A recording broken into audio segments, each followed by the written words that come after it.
World War I, Sinking of the Lusitania.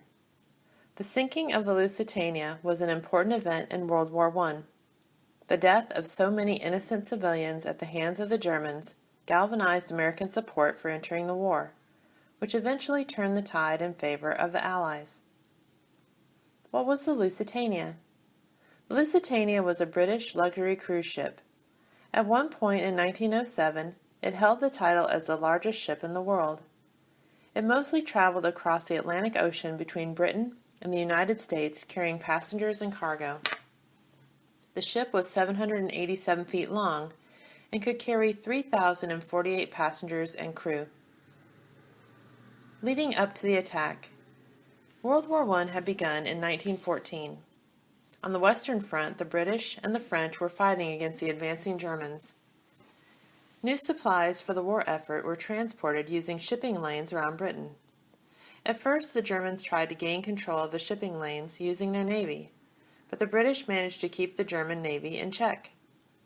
The situation in the waters around Britain changed as the Germans began to use submarines to attack ships. They called their submarines Unterseeboots or undersea boats. This name was shortened to U-boats. On February 4, 1915, the Germans declared the seas around Britain a war zone and said they would attack any Allied ship that entered the region. The Lusitania departs. Despite the German warning, the Lusitania departed from New York on May 1, 1915, on its way to Liverpool, England.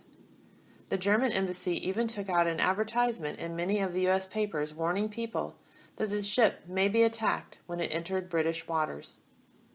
It seems that many people didn't really believe that the Germans would attack a luxury cruise ship because 1,959 people boarded the ship, including 159 Americans.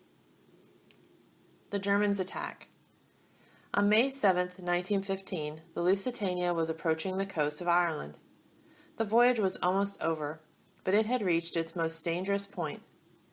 It was soon spotted by the German U-boat U-20. The U-boat moved in to attack and fired a torpedo. A lookout on the Lusitania spotted the wake of the torpedo, but it was too late. The torpedo made a direct hit on the side of the ship, and a huge explosion was felt throughout the ship. The Lusitania sinks. The Lusitania immediately began to sink. The captain of the Lusitania, Captain William Turner, ordered that the ship head for the Irish coast, but it was no use. Within a few minutes, the captain gave the order to abandon ship. Many people had difficulty in getting off the ship because it was tilted so far to the side and sinking so fast. Within 20 minutes of being struck, the Lusitania had sunk. Of the 1,959 people on board, only 761 survived, and 1,198 were killed. Results. The killing of so many innocent people by the German U-boat caused outrage in many countries of the world. Support for the Allies against Germany grew in many countries, including the United States, who later joined the Allies in the war against Germany.